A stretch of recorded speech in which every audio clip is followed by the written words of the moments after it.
Fala, meus quarentenados! Meu nome é Eduardo Klinger, criador do site e do canal Eduardo Klinger, e hoje a gente vai falar sobre o Covid-19 no Brasil, no período dos 5 primeiros meses da pandemia, né? Bom, antes de tudo, vale a pena lembrar que eu já fiz um vídeo sobre o Covid-19 no mundo, os 5 primeiros meses da pandemia. Vou deixar aqui o link da descrição. E é muito importante que você assista primeiro esse vídeo para depois assistir esse, porque quando você entender o contexto mundial, você vai entender que a bagaça é muito maior aqui no Brasil. Então, se você quer saber como começou todo esse caos que a gente está vivendo agora no Brasil, preste muita atenção no vídeo que eu vou resumir os principais tópicos da bagunça que foi o Covid-19 aqui no Brasil. E se você gosta de filosofia, história e política, se inscreve no canal e ativa o sininho de notificação que eu estou postando toda semana vídeos sobre tanto a pandemia como o cenário político do Brasil e tudo mais, tá? E no final a gente vai discutir uma coisa que eu já venho debatendo há muito tempo aqui no canal, que é a possibilidade do Brasil entrar em uma nova ditadura militar, né? Coisa que é bem comum se você for analisar a nossa história. Mas vamos começar do começo, né? Então vamos lá. Primeiro, a pandemia, o Covid-19, que na época era chamado coronavírus, começou em Wuhan, na China, lá por dezembro. Novembro e dezembro foi mais ou menos o período que a doença surgiu na China. A doença só vai chegar aqui no Brasil em 26 de fevereiro, ou seja, a gente teve 2 meses, quase 3 meses no caso, né? Dezembro, janeiro, fevereiro, 3 meses para se preparar para quando a doença chegar, a gente tá aqui ok. Não, tá ok, né? Mas infelizmente não foi isso que aconteceu. Vamos lá. Primeiro, quando a doença chega aqui no Brasil, o Covid-19, ela é detectada primeiro no estado de São Paulo, Minas Gerais e no Rio de Janeiro. São os estados que tiveram os primeiros casos. E aí, em 26 de janeiro, o Mandetta, o então ministro da Saúde, fez uma entrevista de mais ou menos 1 hora. Vou deixar aqui o link da descrição para o artigo onde tem o vídeo completo, onde ele fala a pior coisa que você poderia querer ouvir no meio de uma epidemia. O governo não sabe de nada, trocando em miúdos. Ele basicamente fez um discurso que dizia que o governo não sabia como se espalhava a doença, não sabia como seria a doença, não sabia como seria o impacto da doença. E o Mandetta, que posteriormente foi defendido por boa parte da população e da política por causa que ele defendia o isolamento social, no começo ele não era a favor do isolamento social. Isso é muito importante a gente relembrar. Nessa mesma entrevista, quando os repórteres perguntam a ele sobre a questão do isolamento social, ele fala: uma coisa é a realidade chinesa, outra coisa é a nossa realidade. Então, ele não cogitava a possibilidade de quarentena, ou melhor, de isolamento social no Brasil, naquele momento. E para quem assistiu o meu vídeo sobre o Covid-19 no mundo, vai entender que um dos principais problemas que ajudaram a disseminação da doença foi justamente o isolamento social tardio. E isso também se repetiu no Brasil. E quais outros países também fizeram o mesmo? Itália, Espanha, Estados Unidos, principalmente a cidade de Nova York, e por aí vai. Ou seja, os principais países atingidos pela doença fizeram a mesma coisa que o Brasil fez: adiaram o isolamento social. Mas vamos com calma, vamos focar no Brasil, que tem muito mais merda depois dessa. Certo. A doença chega no Brasil em 26 de fevereiro, o Mandetta faz uma entrevista 28 de fevereiro, e aí ele fala que o governo não sabe de nada, basicamente nada, mesmo com a China divulgando relatórios diários sobre a doença, mas o Brasil não sabe de nada, e que uma coisa é a realidade chinesa e outra coisa é a realidade brasileira. Beleza. A gente vai chegar agora no principal ponto que eu sempre vou criticar o governo atual durante essa pandemia, que é a desorganização. De todos os países que foram mal em combater a Covid-19, o pior de todos foi o Brasil. Não tem como trocar. E não é síndrome de vira-lata. A gente foi ruim mesmo. Porque o problema dos outros países foram a negação do estado de calamidade que esse vírus poderia causar. Como a Itália, por exemplo, que o prefeito de Lombardia, ou de prefeito de Milão, divulgou um vídeo dizendo #Milão não pode parar. O que aconteceu um mês depois? Milão parou, Itália parou, o mundo parou. Mas no Brasil, o problema não foi só a negação da necessidade do isolamento social, também foi a desorganização do governo federal e dos estados. E por que eu digo isso? Primeiro, o governo federal não criou nem sequer um sistema único de coordenação entre o governo federal e os governos estaduais e municipais e por aí vai. Basicamente, o que aconteceu no Brasil foi cada um por si. O governo federal, que é contra o isolamento social, interferindo nos estados desesperados, colocando o isolamento social cada um por si. Ou seja, tu teve São Paulo, que começou primeiro, depois foi o Ceará, assim, questão de tempo, tá? Não em sequência, porque eu não peguei isso. Não importa, a questão é, cada estado iniciou sua quarentena em momentos diferentes. E cada estado está adotando medidas diferentes para se combater a Covid-19. E, novamente, para quem assistiu o vídeo sobre a Covid-19 no mundo, vai lembrar que a China conseguiu zerar o nível de transmissão comunitária, mas, como o mundo ainda não estava curado, pessoas infectadas fora da China trouxeram o vírus de novo para o país e iniciou uma nova transmissão comunitária, que não conseguiu se propagar igual da primeira vez, mas que ainda causou vários problemas. Inclusive, mesmo depois do fim da quarentena, outras cidades e outras regiões voltaram de novo para a quarentena, justamente por causa disso. E aí, trazendo essa realidade para o Brasil, tu percebe que se um estado conseguir zerar a transmissão comunitária, de nada vai servir se o outro estado também não conseguir zerar. E aí um estado começa a agir de uma forma, o outro de outra, um faz uma coisa, o outro faz outra.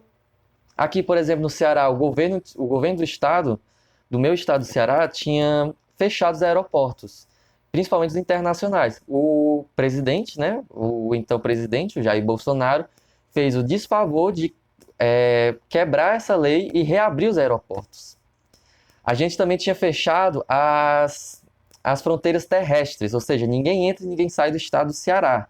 Mas o que é que o governo federal fez? Abriu novamente as fronteiras terrestres, ou seja, pelo menos aqui no Ceará, que é onde eu posso falar com mais propriedade, o governo federal estava interferindo diretamente no governo estadual que estava sozinho no meio de uma pandemia.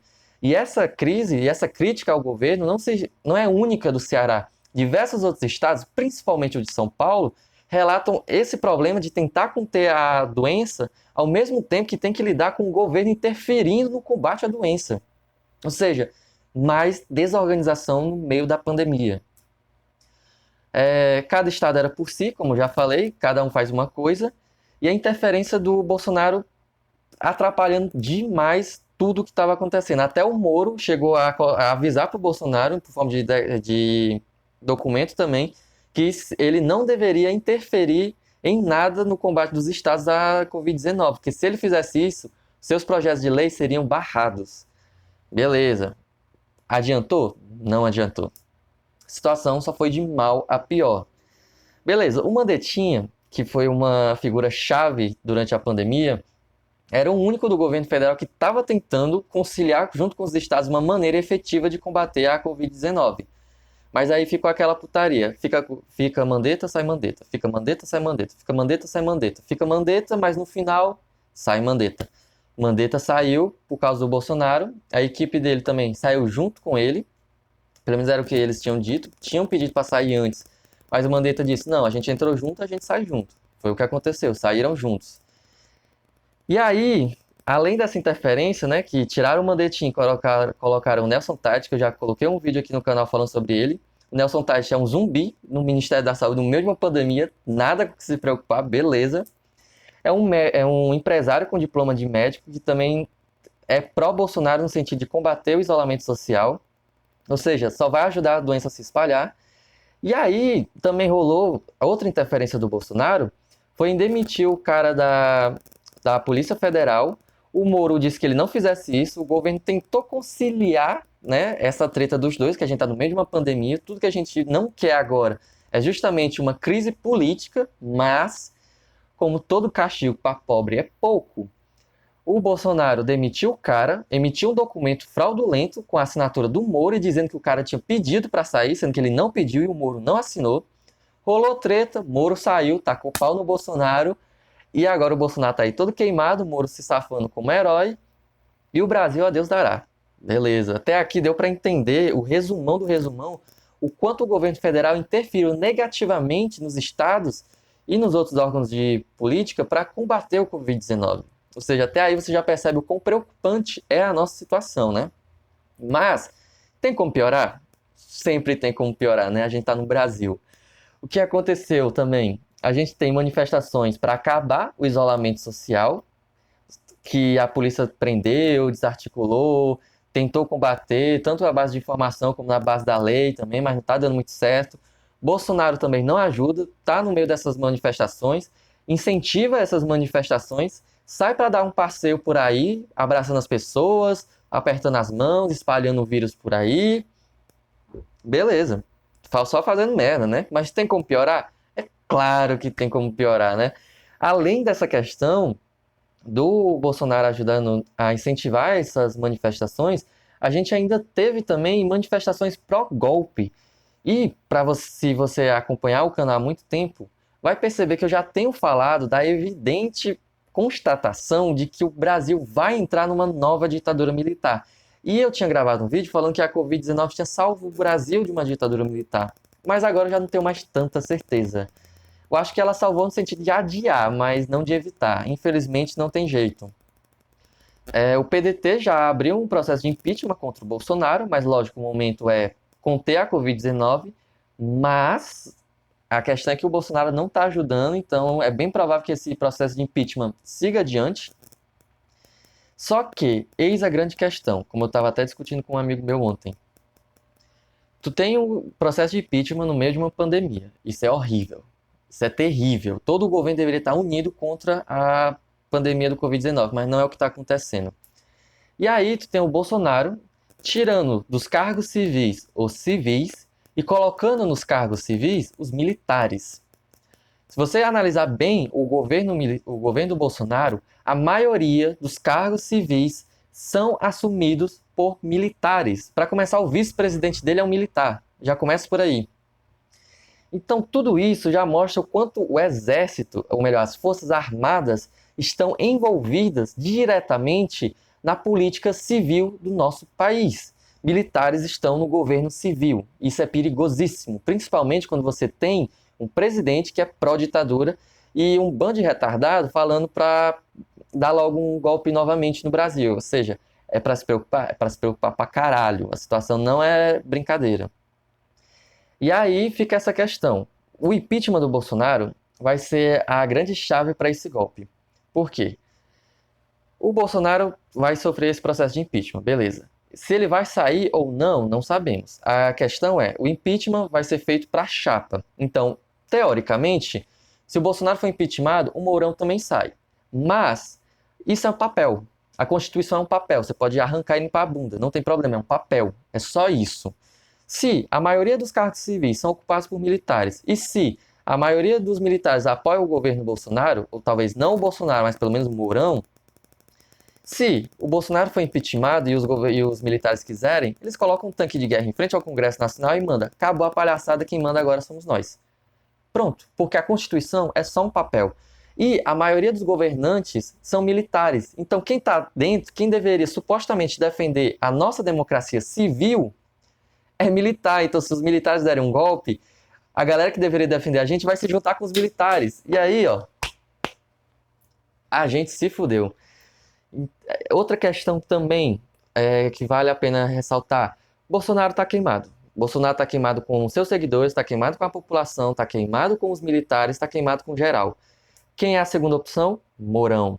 Então, até uma questão que eu estava conversando com meu amigo ontem é sobre a possibilidade do golpe não ser feito pelo Bolsonaro, mas sim pelo Mourão. Então, se o Bolsonaro sair e o Mourão vai junto, o Mourão pode, junto com o apoio militar que ele tem, dar um golpe e se apresentar como um herói. Olha, eu só era o vice. Quem fez as merdas foi o Bolsonaro, eu tô aqui para ajudar. E aí ele assume o poder com o apoio do exército, que está infiltrado nos órgãos civis, e aí o Brasil entra numa nova ditadura militar.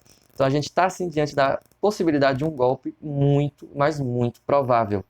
E essa Covid-19, apesar de ter adiado esse golpe, porque não é a primeira vez que o Bolsonaro tenta fazer isso, já há pouco tempo depois dele assumir, ele tentou aumentar o número de ministros para poder governar com carta branca e não deu certo, já mostrando ali um sinal de autoritarismo, de golpe. Agora a gente tem os militares com uma pressão fodida em cima do governo, podendo até dar um golpe. Isso é muito evidente. E a gente tem uma minúscula parte da população falando essas besteiras, mas que eles vão usar como desculpa. Olha, a população pediu. Aí tu tem lá 1000 pessoas que querem a ditadura militar e o restante do Brasil todinho não querendo, mas tipo, não. Eles pediram, né? Então a gente vai aqui com o nosso tanque de guerra e assume o poder. E é isso. Beleza. A gente está no meio desse problema, mas tem como piorar? É óbvio que tem como piorar, meu amigo. A gente está no Brasil, não... Nesse momento do governo Bolsonaro não tem a esperança das coisas melhorarem, a menos que as pessoas peguem armas e tomem o governo. Aí pode ser que melhore. Além dessa treta toda da interferência do governo em cima dos estados e atrapalhando o combate ao Covid-19, a gente tem também a questão das fake news. E puta que pariu, se você achou que mamadeira de piroca era o pior que a gente poderia ler na internet, meu amigo, 2020 veio com tudo. A gente tem o Carlos Bolsonaro, que só fode o pai, fazendo os tweets dele, porque a galera só se manifesta no Twitter, né? É o presidente que mais utiliza redes sociais, porque ali ele fala a merda que quiser e vem os bolsominhos bater palma. E aí tu tem o Carlos Bolsonaro falando que a China criou o Covid-19, que a China estava espalhando o vírus de propósito, que a China vai sair mais rica ainda durante essa crise. É claro que isso gerou uma treta política gigantesca com a China, que tem ajudado a Itália, que está fodida pra caralho, e que tem ajudado também os estados brasileiros, que estão sozinhos. Inclusive, tanto o Ceará e outros estados aqui do Nordeste também compraram diretamente com a China, sem o auxílio do governo federal, porque ele está criando treta política e não está ajudando os estados. E aí, no meio dessa treta, o filho do Bolsonaro pediu no dia seguinte desculpas e tudo mais, mas voltou a fazer fake news. Por quê? A grande questão da cloroquina. Outra treta aqui no Brasil. Puta que pariu. Se você achou que a China criar a Covid-19 e espalhar o mundo como um plano de dominação e hegemonia global era pouco, podia ficar muito pior. E eu não imaginava que podia ficar pior do que isso. A cloroquina começou a ser cogitada como possibilidade de cura ao Covid-19 já em janeiro, no final de janeiro de 2020. Mas vários países começaram a testar essa cloroquina e perceberam que ela poderia ser mais prejudicial do que ajudar a população. E aí o governo Bolsonaro, querendo acalmar a população para poder tirar a galera das casas, começou a propagar a ideia de que a cloroquina pode ser um remédio. Outras emissoras de TV também, que eu não posso citar porque eu não tenho dinheiro para pagar um processo, começaram a espalhar a ideia também de cloroquina servindo como remédio, que fulano de tal se curou com cloroquina, fulano de tal defende a cloroquina, sendo que ainda estava em análise, ainda estava em estudo. Mas o governo, junto com a mídia que o apoia, começou a divulgar a ideia de que a cloroquina ajuda pra caralho. Eu não vou estender muito sobre esse assunto, eu tenho um vídeo só falando sobre a cloroquina, vou deixar na descrição também. Mas a questão é, pesquisadores aqui do Brasil começaram a testar a cloroquina e perceberam que ela corre um risco, ela aumenta o risco de morte nos pacientes. Então começou a desconsiderar a cloroquina como remédio para tratamento da Covid-19. O que é que o Carlos Bolsonaro fez? O que é que aquele gênio, aquele ungido, aquele consagrado filho do presidente fez? Acusou a pesquisa de ser fraudulenta, acusou a pesquisa de ter conotações políticas com a intenção de derrubar o governo do Bolsonaro, acusou os cientistas de serem petistas, porque, claro, todo mundo que é contra o Bolsonaro é petista, é um xingamento básico. Seu petista. Tipo, é básico, né? Coisa de bolsominion que a gente já viu desde as eleições ou até antes também. E aí ele começou a fazer todas essas declarações. É claro que os órgãos de pesquisa se manifestaram contra, disseram que é isento de questões políticas, que a gente está tratando de vida das pessoas e não de um jogo político. Mas é claro que isso não serviu de nada, porque para o Carlos Bolsonaro e para toda a trupe da família dele, para os seguidores dele, os cientistas são todos petistas, né? Basicamente isso. E aí é esse caos que eu resumi o máximo possível para vocês, em que a gente se encontra nesse momento. Eu acredito que essa quarentena, esse isolamento social vai ficar até começo de junho, mais ou menos, até a quinzena de junho, mas que não vai ser muito efetiva, porque a gente não está conseguindo combater a doença. Outros países já estão liberando a população, mas porque eles conseguiram evitar o colapso social, eles conseguiram evitar a disseminação da Covid-19, coisa que o Brasil nem de longe conseguiu. O estado de Manaus está em colapso. Se você for procurar atendimento médico, você não é atendido porque não tem maca, não tem médico, não tem vaga. As pessoas estão morrendo. Tem vídeos dos corredores nos hospitais de Manaus que você tem um corredor repleto de corpos, cadáveres de pessoas mortas pelo Covid-19, de um lado, e do outro lado você tem pacientes sendo atendidos para o Covid-19. não tem ambulância, não tem vaga. Morreu pouco tempo depois do colapso um senhor de ataque cardíaco porque não tinha vaga para ele. Ou seja, Manaus, Amazonas, está em colapso. O Ceará, que é o meu estado, também está bem pertinho de colapsar. Outros estados estão trabalhando no limite. E aí você está cogitando a possibilidade de liberar o isolamento social, justamente quando a gente está chegando no auge da disseminação do vírus. Tem como dar certo uma coisa dessa? Qualquer pessoa sensata olharia e diria: não é o momento de liberar a galera. Simples assim. A gente não pode soltar agora, porque o vírus está se espalhando justamente agora com maior força possível. Inclusive, o próprio Mandetta dizia que não era para fazer isso. E ele saiu justamente por ser contra essa ideia. Mas, agora que a gente tem o Nelson Tait, que é um empresário com diploma de médico, que tá pouco se fudendo pra gente, tem uma cara de defunto do caralho, ele também tá querendo adotar essa medida de isolamento social. Ele tem um posicionamento muito dúbio, mas que a gente sabe que é só para enganar a população. Tem um vídeo sobre ele também, eu vou deixar aqui na descrição. Então é basicamente isso, a gente está fudido de todos os lados. Os estados estão sozinhos, o governo quer matar a população e a gente está entrando em colapso no meio da pandemia. Esse é o resumo dos 5 primeiros meses da pandemia no Brasil.